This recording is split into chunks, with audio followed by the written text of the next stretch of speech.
துருபதன் நடத்திய யாகத்தில் திருஷ்டத்யும்னனுக்கு பிறகு திரௌபதியின் பிறப்பு நடந்தபோது துருபதன் திரௌபதியை வேண்டாம் என்று சொல்லவில்லை. உண்மை என்னவென்றால், துருபதன் துரோணரை கொல்ல தகுதி படைத்த ஒரு ஆண்மகனும் அர்ஜுனனை தன் மருமகனாக்கி கொள்ள விரும்பி அர்ஜுனனுக்கு மனமுடித்தி கொடுக்க தனக்கு ஒரு மகள் வேண்டும் என்றும் 2 குழந்தைகளை வேண்டித்தான் துருபதன் யாகத்தை நடத்தினான். திருஷ்டத்யும்னன் மீது துருபதன் எந்த அளவிற்கு அன்பை வைத்திருந்தாரோ அதே அளவு அன்பை துருபதன் திரௌபதியின் மீதும் வைத்திருந்தார். திரௌபதியின் உண்மையான பெயர் கிருஷ்ணா. கிருஷ்ணா என்பதன் அர்த்தம் கருமை என்பது. திரௌபதி கார்மேகம் போன்ற கருமையான நிறத்தில் இருந்தாள். அதனால் அவளுக்கு கிருஷ்ணா என்று பெயர் வைத்தனர். திரௌபதியின் மகள் என்ற அர்த்தத்தில் திரௌபதி என்று அழைக்க அதுவே அவளது பெயராக பதித்துவிட்டனர். சுயம்பரத்திற்கு முன்பு திரௌபதிக்கு அர்ஜுனனை பற்றிய தகவலும் அவன் உருவ ஓவியமும் கிடைக்கவும் இல்லை. திரௌபதி அர்ஜுனன் மீது காதல் கொள்ளவும் இல்லை.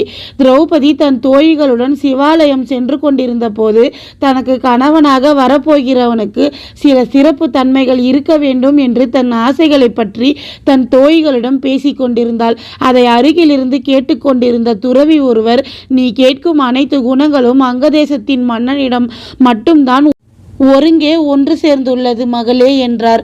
அதை கேட்ட திரௌபதிக்கு கர்ணன் மீதுதான் சிறிய ஈர்ப்பு வந்தது. தன் தோழிகளிடம் கர்ணனை பற்றி கேட்கும்போது திரௌபதியின் தோழிகள் கர்ணனின் விவரங்களை சொல்லிவிட்டு, உன் தந்தை பாஞ்சாலத்தின் மன்னன் குருகுல இளவரசர்களில் ஒருவனான அர்ஜுனனுக்கு உன்னை மணந்து கொடுக்க விரும்பித்தான் உன் பிறப்பையே உருவாக்கினார். நீ தேவையில்லாமல் அங்கத்தின் அரசர் மீது ஆசையை வளர்த்து கொள்ளாதே என்று திரௌபதிக்கு அவள் பிறப்பின் காரணத்தை சொன்ன பின்தான் திரௌபதி அர்ஜுனனை மணந்து கொள்ளலாம் என்று முடிவு செய்தாள். திரௌபதி மற்றும் கிருஷ்ணரின் முதல் சந்திப்பு. திரௌபதி தன் சுயம்வரத்தின் போதுதான் முதல் முறையாக கிருஷ்ணரை சந்தித்தாள். சுயம்வரத்திற்கு முன்பு திரௌபதியும் கிருஷ்ணரும் ஒருவரை ஒருவர் சந்தித்ததில்லை. பாண்டவர்களுடன் திரௌபதிக்கு திருமணம் நடந்த பிறகுதான் திரௌபதிக்கு கிருஷ்ணருடன் நெருங்கிய நட்பு உருவானது.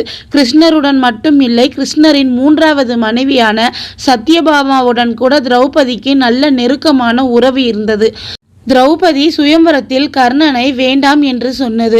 கர்ணன் திரௌபதியின் சுயம்வரத்தில் கலந்து கொண்டு வில்லை கையில் எடுத்த போது உண்மையில் திரௌபதி மனதால் மகிழ்ச்சி தான் அடைந்தாள்.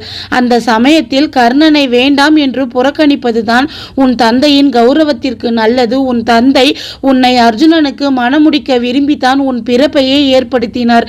அதை நீ மறவாதே என்று திரௌபதியின் தோழிகள் தான் அவளிடம் சொன்னார்கள்.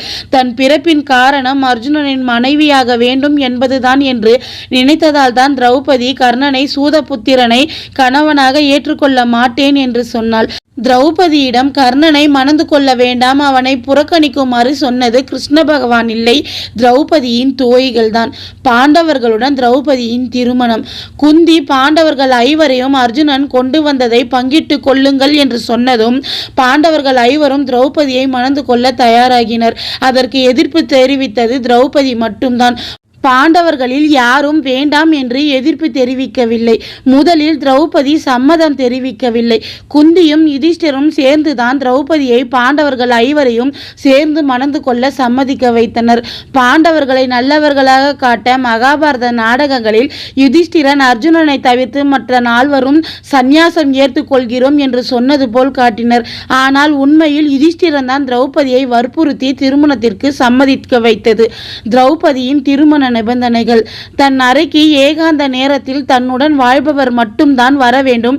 மீறி யாராவது வந்தால் அரச வாய்வை அவர்கள் துறந்து 12 வருடம் வனவாசம் செல்ல வேண்டும் என்ற நிபந்தனை மட்டும்தான் திரௌபதி போட்டது.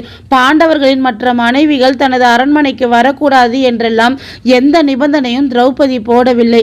மகாபாரத யுத்தத்திற்கு பிறகு பாண்டவர்கள் தங்களது மற்ற மனைவிகள் அனைவரையும் ஹஸ்தினாபுர அரண்மனைக்கு அழைத்து வந்து வாழ்ந்தனர். திரௌபதி பாண்டவர்களின் மற்ற மனைவிகளுடன் சேர்ந்து நல்ல முறையில் தான் வாழ்ந்தாள். தன் கணவர்களுடன் சேர்ந்து அவர்களின் மற்ற மனைவிகளுக்கும் திரௌபதி சேவைகள் செய்தாள். குருகுல பெரியவர்களை அவமதித்து மரியாதை குறைவாக பேசியது.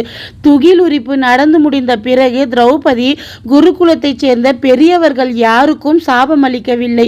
யாரையும் மரியாதை குறைவாக பேசவும் இல்லை. பகடையாட்ட சபையை விட்டு செல்லும் போதும் கூட திரௌபதி திருதராஷ்டிரர் காந்தாரி காலில் விழுந்து ஆசீர்வாதம் வாங்கி கொண்டு தான் அங்கிருந்து சென்றாள்.